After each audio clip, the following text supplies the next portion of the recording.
91 reasons. Laugh it up, fuzzball. You're listening to 91 Reasons, a journey into the twisted landscape of pop culture. Keep your hands and arms inside the podcast at all times. And now, the voice, Jeff Tucker.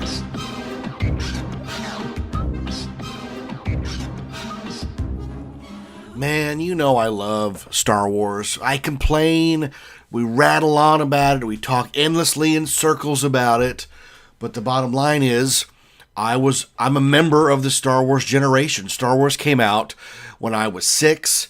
It was all I thought about all day, every day at school. From the time I was able to make my own choices, every choice I made was Star Wars. My lunchbox was Star Wars. My folder was Star Wars. I still have both of them, by the way. My birthday parties were Star Wars. My Christmas list was nothing but Star Wars toys. I lived and breathed Star Wars up until probably 1984 or so, when it was apparent that there were no more movies on the horizon, and even bigger, the toys were not going to continue past the Power of the Force collection. And once that happened, it's unthinkable now that big studios, that big companies would allow a franchise to fizzle out. And not fizzle out, but just run its course. That big franchises were allowed to run their courses and end. Star Wars effectively in 1985, with the release of Return of the Jedi on home video, Star Wars was allowed to end. They did the Ewok movies, and there was nothing for years until the release of the Timothy Zahn novels. And we've talked about this in the past, that Star Wars just lay dormant for a while. And I've always said that, and I've done a whole episode of defending George Lucas's decision to do that. He wanted to move on. You know, he could have if he wanted to. He could have kept making Star Wars movies again and again and again. He could have made cheap ones. He could have made expensive ones. They were his movies to make. And instead he chose to go other directions. He chose to nurture what would eventually become Pixar. And he chose to nurture LucasArts games, which would revolutionize the video game industry. He chose to nurture the Omnidroid system that revolutionized the way movies are edited. He revolutionized special effects I've talked about it. If you listen to that episode where it's called Defending George Lucas, where he got the big studios to pay for research and development on technologies that would have huge impacts on visual effects. You know, Willow is not a very good movie, even though for some reason, there's going to be a Willow TV show on the Disney Plus streaming. Who is pining for this anyways? But Willow pioneered morphing technology. It was the first movie to use morphing technology. Radioland Murders, again, not a very good movie, but it furthered the research into digital sets where you have actors on full green screen sets with minimal props and furniture, and then somebody puts the set in behind them. It's such standard practice now, but Radioland Murders was the first movie to do that. And Lucas wisely let studios pay for these movies so that he could research and develop these technologies. He's a very savvy, smart guy. He gets maligned a lot these days, you know, but what was the alternative? To keep making movies until you become a self-parody of yourself? Like Steven Spielberg? You know, Spielberg has made some of the greatest movies ever made. He also made Ready Player One, which was basically patting himself on the back via big budget movie. And talking about a movie with no sets. Talking about a movie that was 60% cartoon. But I digress. I guess what I'm saying is I'm passionate about the Star Wars franchise. I always have been. It has dominated my life. Now, I'm a Back to the Future guy. That's my thing now. That's what I'm primarily known for. But up until 1984, I was a Star Wars guy. Every Halloween was, what Star Wars costume am I going to wear? What Star Wars toys do I want for Christmas, my birthday? Did I get sick? The only way to cure me is a Star Wars action figure. Let's go to Best Products, because they had the best Star Wars aisle around, especially at the prices they want. Star Wars figures were $1.91 at Best Products. Think about that. Oh my God, to go back in time and get some of those figures. Speaking of which, I went to Target this week and actually found 4 of the retro Star Wars figures. I got Chewbacca, Princess Leia, Han Solo, and the Stormtrooper. I'm only missing Luke and Darth. But these are very hard to get. I found out that a case of them, a case of 6, only contains 1 of each figure. So you only get 1 shot at each figure until the case is gone. And most people are just buying the whole case. So these are going to be tough to get for a while until they go widestream. Right now they're a Target exclusive, but they're going to go widestream. So if you're looking for them, it helps to ask. And here's how you get them if you want them. Find somebody in the toy department who works for Target. Look up the figure on Target.com and get them the DCP number, because they can put that number into their handheld computer, and the computer will tell you if there's any in the stock room. And that's how we got these, because the computer told the stock person there are 4 of these somewhere on the shelf. And she went looking. Her name was Martha, very helpful employee, and she was able to find these things for us. So it was very exciting to grab them. And they have fake wear around the edges for some reason. I'm not sure. I know it's because they're trying to everything they can to differentiate these from actual vintage figures so that nobody gets upset, because the Han Solo I bought for $10, were it vintage, would set you back well over, $2,000. So there's a huge market that they're fiddling with by releasing these reproductions. I don't have any, so it doesn't affect me. If I did, I might be a little more upset. The state that I'm in, I'm very happy to be able to find these figures. So that's very exciting. But they do have fake wear around the edge. And even Rachel was like, oh, are there any more? Because these ones are damaged. And I said, honey, look closer. That's on purpose. And even she was like, why would they do that? So they're out there. The hunt is on. As Sherlock Holmes would say, the game is afoot. But as you can see by the title of this episode, we're looking at Galaxy's Edge again today, because there's been a lot released by the Disney company to let you know about Galaxy's Edge. This is the Star Wars expansion opening at Disneyland and Walt Disney World at the end of this month. I'm still doing my best to figure out a way to get in there before it opens. A lot of the cast member previews are coming up, but I would never presume to ask a cast member to take me. If they want to extend the invitation, hey, that's awesome. But I would never, take me. I'm not that guy. I have another angle I'm working on. I don't want to talk about, but I am working another angle to try to get there. I can't afford to go. That's the bottom line. It's way too expensive. At this point, the only way to even have a chance of getting in is to book a room at the Disneyland Hotel or California. There was the Grand Californian or the Pacific Paradise Pier Hotel. But those begin at somewhere around $400 or $500 a night. And that's before tickets. So that's not going to happen. It's just not going to happen. So if I get in, I get in. If I don't, I'll figure a way in next year or the year after. It's just one more season, Luke. So we'll see how that goes. But they have been releasing more information about it. And let's start with some of the mechanics of Star Wars. What's being called Star Wars Land. It's Galaxy's Edge. So we're reading from Brady McDonald. He's the resident theme park reporter in this area. He does all of the major theme park stories. So he reported after talking to Disney or getting a press release. I'm reading from his article. Disneyland expects that 4 hours will be enough time for most visitors to explore Star Wars Galaxy's Edge during the initial reservation-only period, and that scoundrels who overstay their welcome will be dealt with by a squadron of stormtroopers.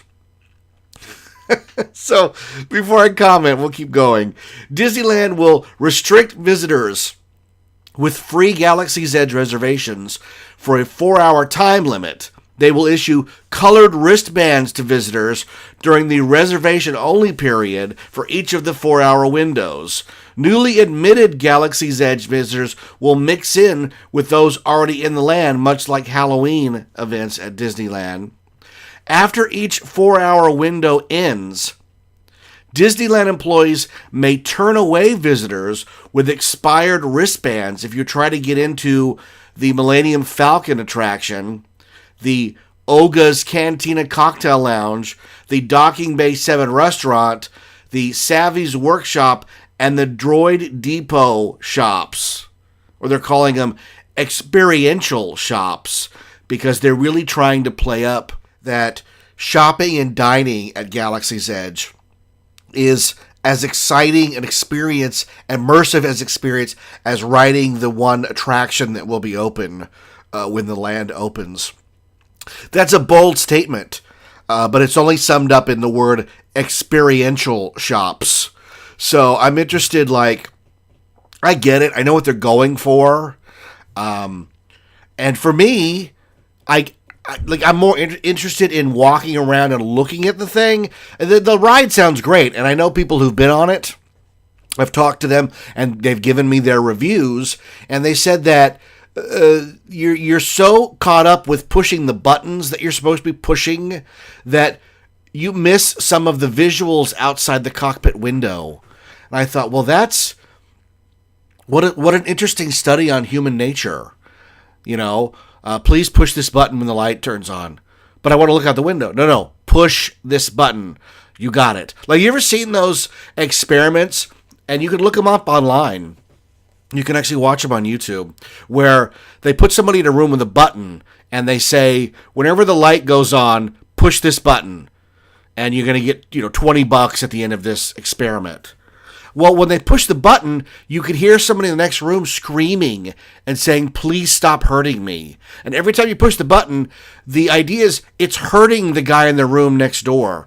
But a lot of people, most people, 95% or something, just keep happily pushing them. They told me to push the button. I'm not saying that that's what my friend did. I'm just saying that for a lot of people, they will be so caught up in the tactile part of the attraction that the visuals will be lost. And I guess that's so you ride again, right? So you go, this time I'm going to look up.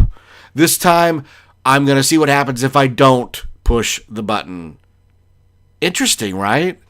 I guess that's all part of the plan. Here's the thing. Unless it's a fully maneuverable Millennium Falcon cockpit, which it isn't, like a video game. You hit the joystick forward and it dives. You pull back on the joystick and it goes up into the sky. It's not going to do that. So I don't understand. I'm an old guy. I get it. But I don't understand, what joy am I going to get out of pushing the button or moving the stick? But we'll see. I'm saying all this without having been on the ride. So don't listen to me. I'm an old fool. All right, back to Brady McDonald's article. At a certain point, if we have to, then we'll start to ask them to leave the land, said Disneyland Vice President Chris Thyler. Disneyland expects that most visitors will find 4 hours to be more than enough time to explore the 14-acre Star Wars land. 4 hours is a long time in the land, Thieler said. Most guests are going to find that they're ready to roll after 4 hours. So I get that they're so optimistic about that. Hey, we're giving you 4 hours. You can look around. You can hit the bricks. But that means no hanging out. No sitting at the bar for 2 hours, nursing a drink, soaking in the cantina atmosphere that we as Generation X have longed for our entire lives. When they put Star Tours in Tomorrowland in 1987, we wanted more. We wanted a Millennium Falcon walk-through attraction. We wanted a cantina that you could sit in and have a drink with not having to watch the clock. So it's a little disingenuous to just automatically assume, well, 4 hours isn't enough. You know what? I'm sure 4 hours is enough. But that's one of those things that when you say it, I'm going to dig my heels in now. Because I don't want to leave because you're telling me to leave. And there's something to that. There's something human nature about that, right? Stragglers will be dealt with by First Order stormtroopers patrolling the land. We'll be utilizing the troopers to help us for sure, Thieler joked. So I guess that means...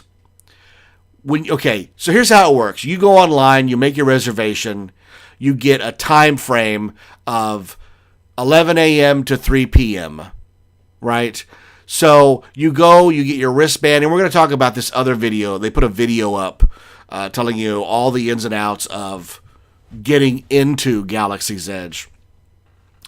You're going to get a wristband, you're going to line up, and you're going to be let in they open the gates at 11, hopefully. And by, I know human nature, by 11:30, 11:45, you might be in the land proper. But at 3 o'clock, your orange wristband is now persona non grata because the blue wristbands are coming in. So if you have an orange wristband, they're going to refuse you service. You're out. Time to go. You had your fun. Now it's time to go.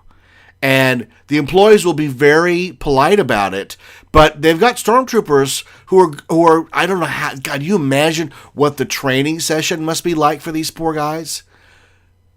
And here's the thing, I will bet you $20 that their costumes. Because if you join the 501st, you can build a stormtrooper costume with a built-in sound system that sounds just like the ones in the movie where they go, "There's one set for stun." It does that before you talk, and then when you go off. I love stormtroopers, right? I would join the First Order, except not the First Order, the 501st. But I'm a chubby guy. The last thing I want is a chubby. Aren't you a little fat for a stormtrooper? What? Oh, the uniform. I'm Jeff Tucker. I'm here to cosplay you. But I would bet that the Stormtrooper helmets in Galaxy's Edge are pre-recorded like Kylo. When you go visit Kylo Ren, he has a thing with his hand that the way he moves his hand triggers these pre-recorded responses. And they're just vague enough to work. But I bet the Stormtrooper ones, you do think it's like, time to go. Move along. Nothing to see here, or whatever it is. That way, because the last thing you want is some guy to go, "Look, I came from England. I'm not leaving here. My 4 hours is not long enough here. We didn't even get in until 11:45." And the stormtrooper's like, "Sir, you gotta go." "I'm not leaving." "Sir, you gotta go." "I'm not leaving." Time to move on. But what if it was live? And the guy's like, "Look, I'm not having any more of your crap. It's time to go."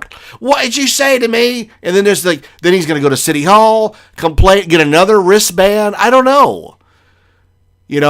Asking people to do something they don't want to do, i.e., leave Galaxy's Edge, that is a line I am so happy I am not walking. I don't envy those guys. I work in the theme park industry. I know what it's like dealing with the public. You are telling them something they don't want to hear. You're asking them to do something they don't want to do. And listen, people are cool. 70% of them are going to go, how about even a higher percent? What if even 90% go, "We get it, it's fun. Hey, look, the stormtroopers are kicking us out. Isn't that awesome?" 10%. So how many are they going to let in the land at a time? Let's say it holds, if I go by Soak City, and I think it's bigger than Soak City, a lot bigger than Soak City. Let's say it holds, I'm going to pick a number, 3,000 people. It holds they let 3,000 in. Boy, that's a lot of people. Let's go lower. I'm bargaining with myself. They let in 1,800 people. I'm really going low. The first 4-hour window is 1,800 people. And at the end of the 4-hour window, 90% of them have no problem leaving. Well, that means 180 people don't want to leave. What if it's 95%? That's fine. Now we have only 90 people who don't want to leave the land. What do you do? What if they dig in and go, look, I just sat down to dinner and I'm not leaving? Or like, you get you in line for the ride, they're going to funnel you through quick. The Falcon ride has huge capacity. They're not stupid. They designed it with huge capacity to get people in and out. But a table service restaurant, or like there'll just be a point where they just stop letting people in. You know, we only serve until 1 hour before the 4-hour window is up. I get that. I mean, that's fine. But even then, listen, I work at a theme park, folks. I work at Knott's Berry Farm. I've seen the 6 o'clock hour roll up where the park is closed. And you hear on the announcement, ladies and gentlemen, the amusement area is now closed. We hope you and your friends had a happy and memorable day with us, and that you'll return again very soon. Once again, the amusement area is now closed. I see people just sitting down with food. They bought food 20 minutes prior, and now at 6 at park closing, they're just sitting down. Can't ask them to leave. They spent money. They're our guests. We just wait them out. But this is different. This is stormtroopers telling you to leave. So I don't know. That's, again, I'm happy I'm not dancing that edge. But I'll be fascinated to see once it opens people's video, their YouTube videos of the stormtroopers. You know, a stormtrooper threw me out of Galaxy's Edge. I can't wait to see that. And to hear the pre-recorded, it's got to be pre-recorded. The pre-recorded lines. I can't wait. Here we go. The goal is to keep the wait times for Smuggler's Run under 2 hours. Accommodations will be made if the attraction should experience any downtime. The wait time for Smuggler's Run will balloon if everybody entering Galaxy's Edge heads straight for the attraction. Disney hopes to disperse visitors throughout the land during the reservation-only period and persuade riders to postpone their journey until the second or third hour of their visit, when wait times will be less. We want to try and make sure that people aren't spending the whole time standing in the queue, Thieler said. At the same time, Disney doesn't want riders waiting until the last minute to get in line. We want each group to feel like they had an awesome experience. Oh, that's how it ends. That's the whole article. But that means, like, there's going to be a cutoff. If they're saying 2 hours, so that means at the 2-hour mark, the halfway point of your 4-hour wristband, you can't get in line for Millennium Falcon anymore. Oh my God. So you have a 2-hour window, you have a 4-hour window in the land. Oh God, boy, I should have read that first. So you have a 4-hour window in the land, but according to them, 2 hours of it are taken up with waiting in line for the attraction. Maybe the line will go down, they're saying. But if you get in line when they open, it's going to take 2 hours to get on the ride. Then you'll have 2 hours in the land. Or you could spend 2 hours in the land and then get in line for the ride and have 2 hours, the last 2 hours be in line for the ride. So that right there is determining the whole visit to Galaxy's Edge. Your 4 hours is right there. 2 hours in the land, 2 hours in line for the ride. But if you choose to do the ride. But I mean, who would go through all this trouble and not do the ride? Like, you have to. It's part of the experience. But that's fascinating that they've done the math like that.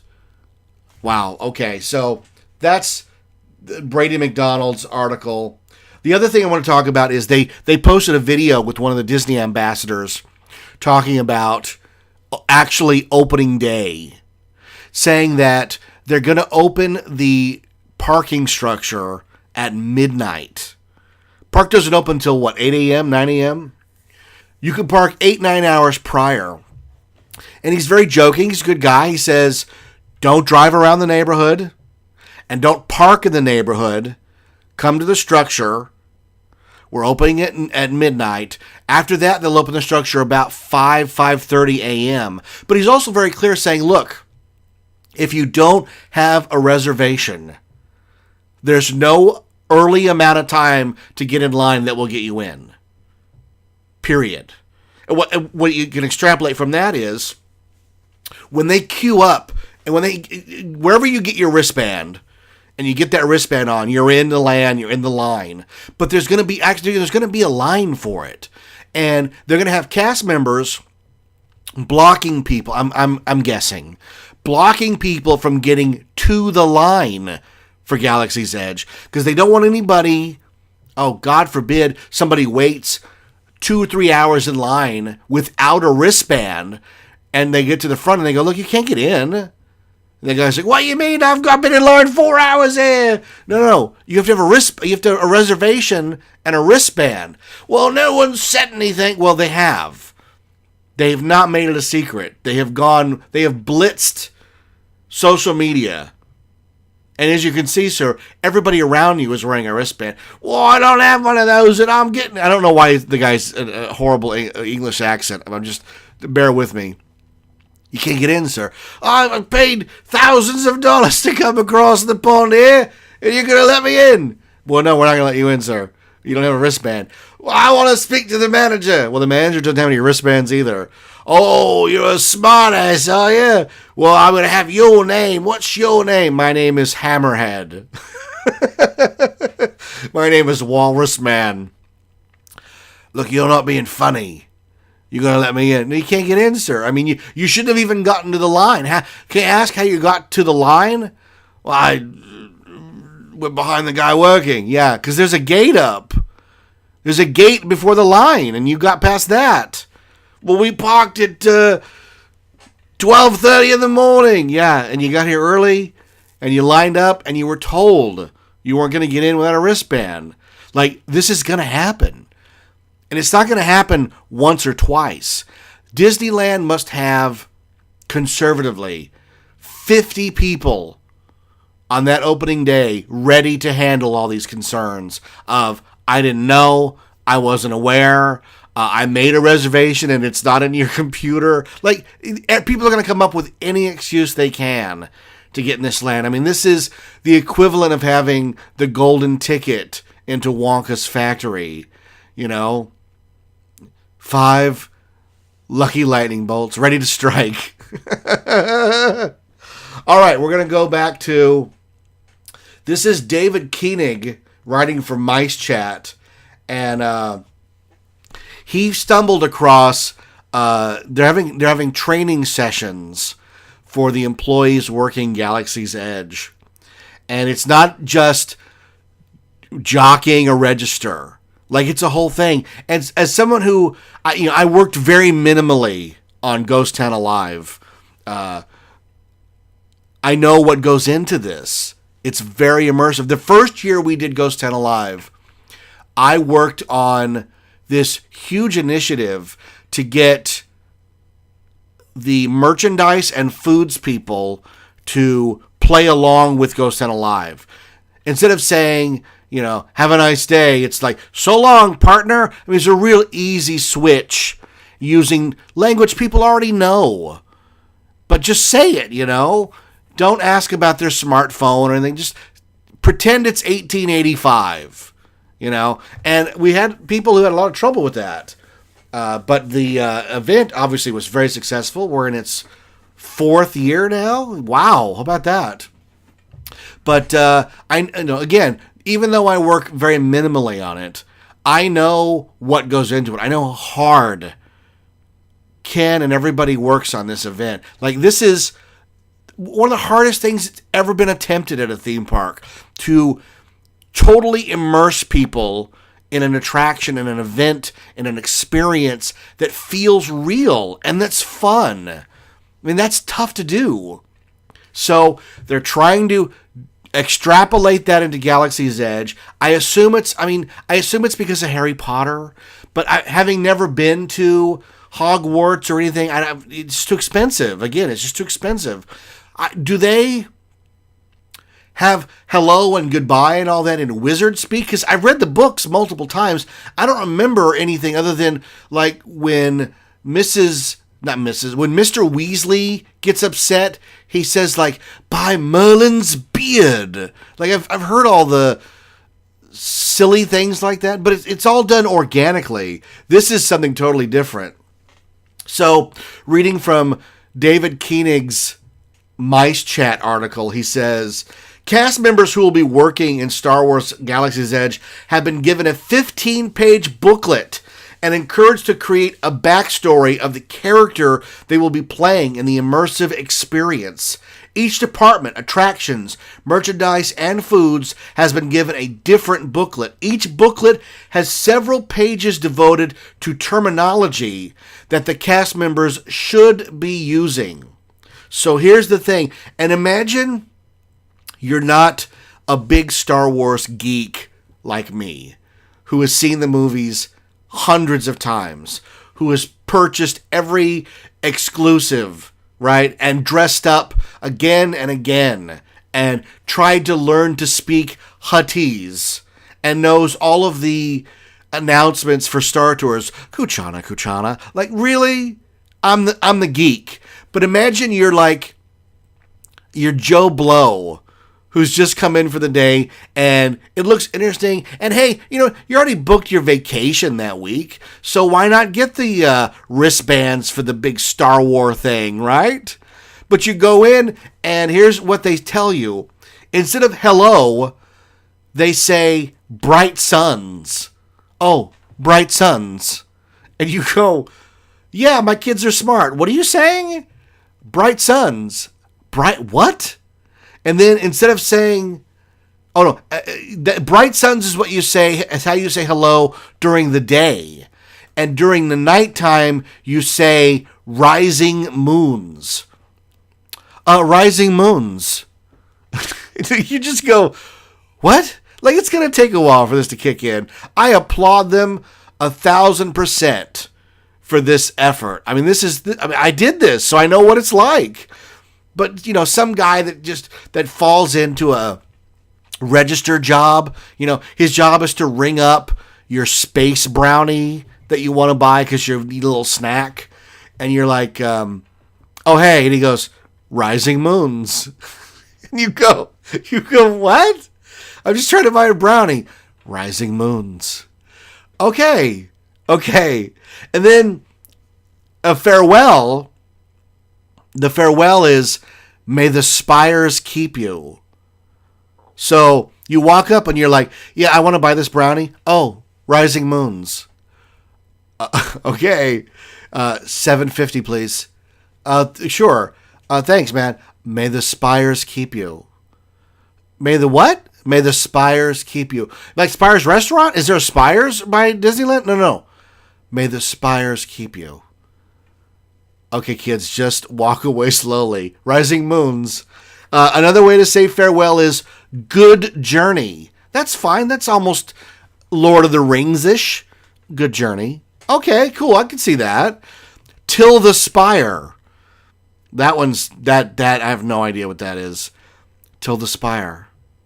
I have no frame of reference for that. I don't know what that means. Till the spire. So, $7.50. Thanks, man. Till the spire. You know what? I would actually stop and go, I don't know what you're saying.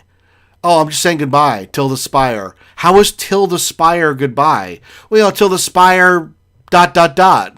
Oh, okay. And then obviously, may the force be with you. But that's only if they're a member of the resistance. I'm sure you'll be able to tell. I don't know. But may the force be, the bad guys, the Empire, the First Order, they don't say may the force be with you. So here's how you say, I don't know. Now, here's the thing. I don't know when you would use this. Because I just had a whole class where I taught for 2 hours, never tell the guests, I don't know. Get the answer for them. If you don't know it, find somebody who does. But you don't say, I don't know. You say, only the ancients know. Okay, so let's put it to the test. Hey, excuse me. Oh, Rising Moons. I'd like to buy this brownie, please. How much is it? Only the ancients know. No. Only the what? Only the ancients know. Oh, what is ancient snow? Not snow. Only the ancients know. Well, is there an ancient around who can tell me the answer to my question? Only the ancients know. Like, I wouldn't even put that in there. That sounds so pretentious. Only the ancients know. I have no idea. You should never tell a guest, I don't know. You should say, you know what, let me find somebody who has that information for you. And you get on your radio, you get on your phone, you find the answer for them. Excuse me.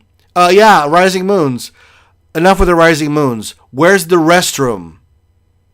Only the ancients know. Like, he would know where the bathroom is. I'm playing a joke here. But, like, what would you ask them that they wouldn't know the answer to? I'm trying to come up with a question that you could ask in Star Wars Land. Maybe something related to the movies or something trivial-wise. But, like, factual information about the land, I need to know that. You can't tell me only the ancients know. Okay, you don't say cell phone. You say data pad, which is, they've been doing that in hyperspace bay or launch bay for a while now. They say, oh, can I see your data pad for an image? Instead of, can I take a picture for you? I get that. That's totally great. I applaud that. That is fun. Very cool. Data pad sounds like something from Star Wars The Next Generation. But hey, I'm okay with that. Will I be okay with that? They don't say restroom. They say refresher. They say refresher. Excuse me, Rising Moons. Yeah, Rising Moons.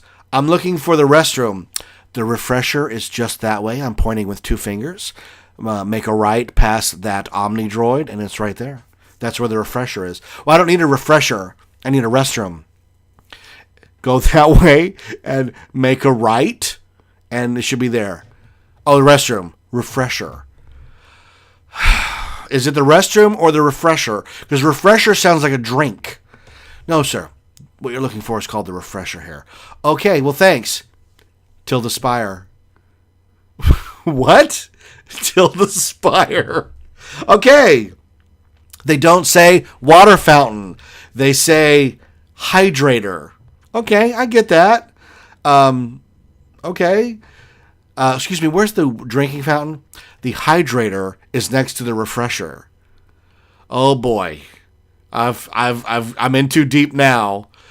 The hydrator is where? Next to the refresher. Over there. Just make a right. Oh, thanks. Tilda Spire. Oh my God. Children are not children. They're younglings. That's fine. That's directly from the movie. I got no problem with that. And younglings do not ride around in strollers. They ride around in youngling transport. Now, that's the one that's a little problem. It's a little problematic. And I don't like using the word problematic. There's a little heads to that. Youngling transport is too many words. Can't you just say transport?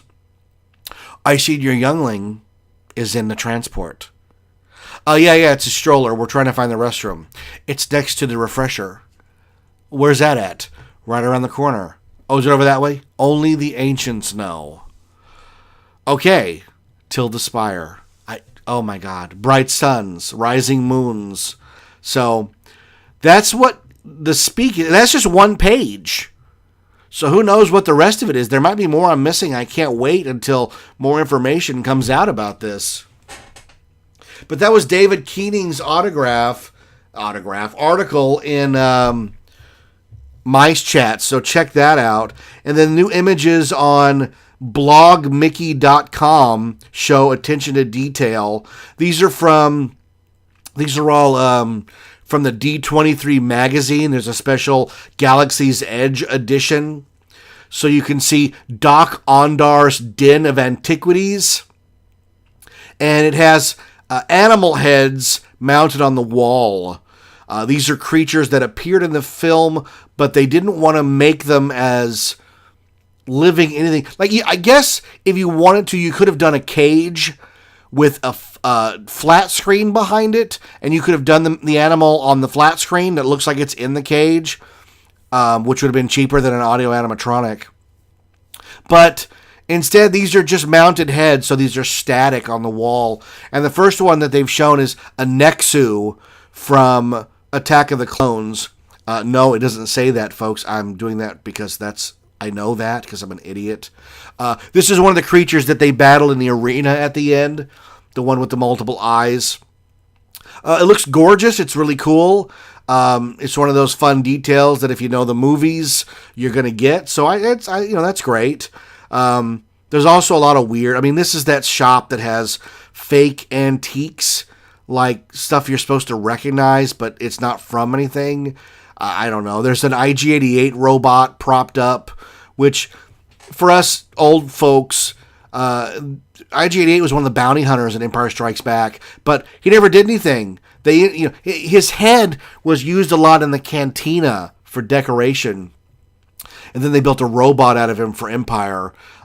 You're actually going to see one of these in action in the Mandalorian TV show on the Disney Plus streaming, so I'm curious to see that. There's a picture of 3 heads in a row, some sort of cow creature, some sort of bug-looking creature, and then a tauntaun. I would rather see a big animatronic tauntaun than a static dead one. Tauntauns are like horses in the Star Wars universe. These are creatures that gave their lives to transport them around on Hoth. So it seems, sad to see one dead. I don't know. Maybe if this one had a hint that its belly had been cut open with a lightsaber, so it was the one that Luke and you couldn't do that. I get that. I'm just being misty-eyed. There's a display of helmets on the wall. There's a Stormtrooper helmet. There's an AT-AT driver helmet, AT-AT commander helmet, and then a bunch from the new films that I don't recognize. I'm hoping those are full size and not half size. There's decorations on the wall, bullet holes, age, wear. It looks like it's been there a while. The real crown jewel of the land is, of course, the Millennium Falcon, which they're really hyping up. And there's a reason for that. And it should be obvious. And the reason that it's the crown jewel, especially because you get to go inside it, is because we know what it is. We recognize it. The only thing I'm truly looking forward to in Galaxy's Edge is walking the queue of the Falcon ride, because you get to walk through the Falcon. And that's because that's all I've ever wanted to do as a kid. Fly in an X-Wing, walk the Falcon, hang out in the cantina. Not Bantu, not Galaxy's Edge Cantina, the Mos Eisley Cantina. I'm excited to see Captain Rex as the DG. I think that's very cool. But the FAO Schwartz Cantina they used to have in Las Vegas is closer to what I wanted, because that's the one from the movie. That's all we've ever wanted to do in Star Wars, is walk into the screen and become a part of the action. The reason that this is Bantu, the reason it's Galaxy's Edge, is they don't have to live up to the movie. We're not going to walk around scrutinizing and going, well, it kind of looks like the movie, but this is a little off. They could have done this different, because Bantu is Bantu. It's their own made-up land. It can be whatever it wants. I applaud that. I get that. Creative-wise, that's what you go for. But as a fan, the Falcon is the draw, the crown jewel. Just sitting in the holographic chess bench there, just being in the Millennium Falcon, the one that Han Solo piloted, the one where Luke learned the lightsaber training, right? All those pivotal moments from the Star Wars trilogy, the original Star Wars trilogy, that took place aboard the Millennium Falcon. All those memories, all that nostalgia is seeped into those walls. Looks like they got it right, so I'm very excited to see it. I know I come off as like an a-hole who's going to cluck his tongue and, well, that's wrong, sir, but I'm not that guy. I'm not that guy. I'm a true believer. I am a wide-eyed, optimistic kid who wants to see his childhood dream come to life. That's a tall order for a theme park. But that's all we're looking for. That the characters that we love are treated with respect, that the locations and the ships are done to the highest detail that Disney can offer. It's what I said about Cars Land. Cars Land, Radiator Springs is astoundingly good. Imagine if I cared about those characters. And here we are with Han Solo, Luke Skywalker, Princess Leia, Obi-Wan Kenobi, Darth Vader, all those characters that I grew up idolizing. Not liking, not digging, idolizing. These were my heroes.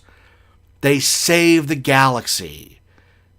And all I've ever wanted to do is hang out on the Falcon. They should have private parties aboard it. Let people hang out there. Do an overnight. Show the floor opens and there's a little space to smuggle yourself. Whatever, man. Movie specific, right? So, as we move ever closer to this thing opening, and the first reviews coming out, and I'm sure they're going to be great. I'm curious how they get people out. I'm curious how that Rising Moon stuff goes. But most of all, the kid in me is excited to walk in the footsteps of my heroes. I'm Jeff Tucker. This is 91 Reasons. Thanks for listening to 91 Reasons. Please subscribe and leave a review on iTunes. Find us on Facebook. Is anyone even still listening? Stella! Another one of these damn kids jumped in front of my car!